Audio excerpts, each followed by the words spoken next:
तोर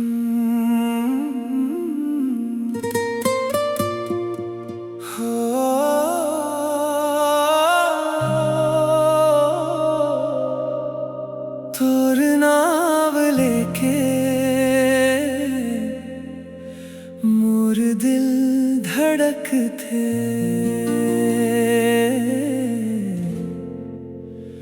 हो सजना।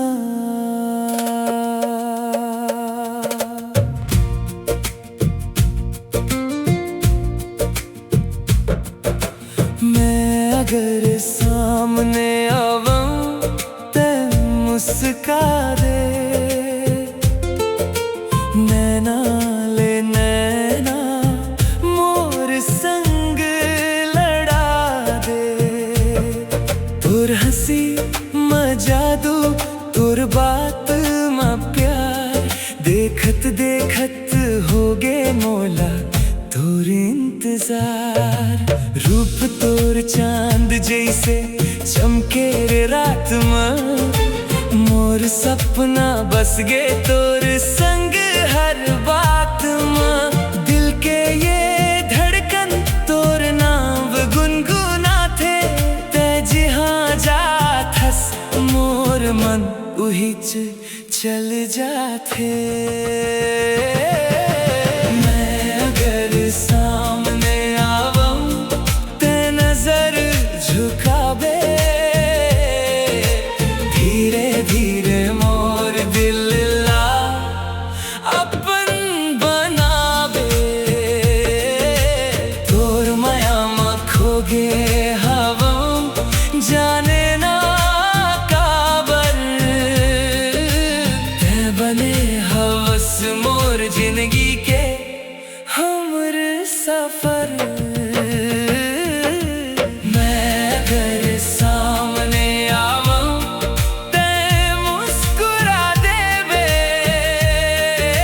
सुना मोर दुनिया ला रंगीन बना देबे।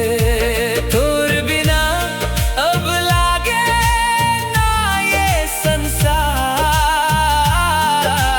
पेंच हवस मोर दिल के पहला प्यार।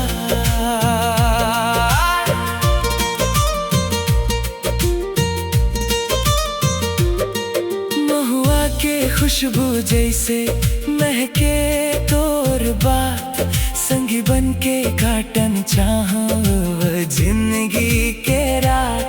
नदिया के धार जैसे बहती है माया, तोर संग जुड़ गे मोर सपना दुआ। हाथ में हाथ धर के चलबो संग संग, सुख दुख में रहिबो बन के एक रंग। तोर खातिर सज थे मोर हर एक ख्वाब, तेज हवस मोर जिंदगी के जवाब।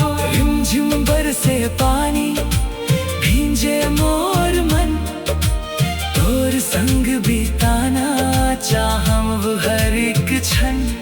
भगवान ले मांगे हवं बस यही वरदान, जन्म जन्म तक रही बे मोर पहचान। मैं अगर सामने आवां ते गले लगा बे,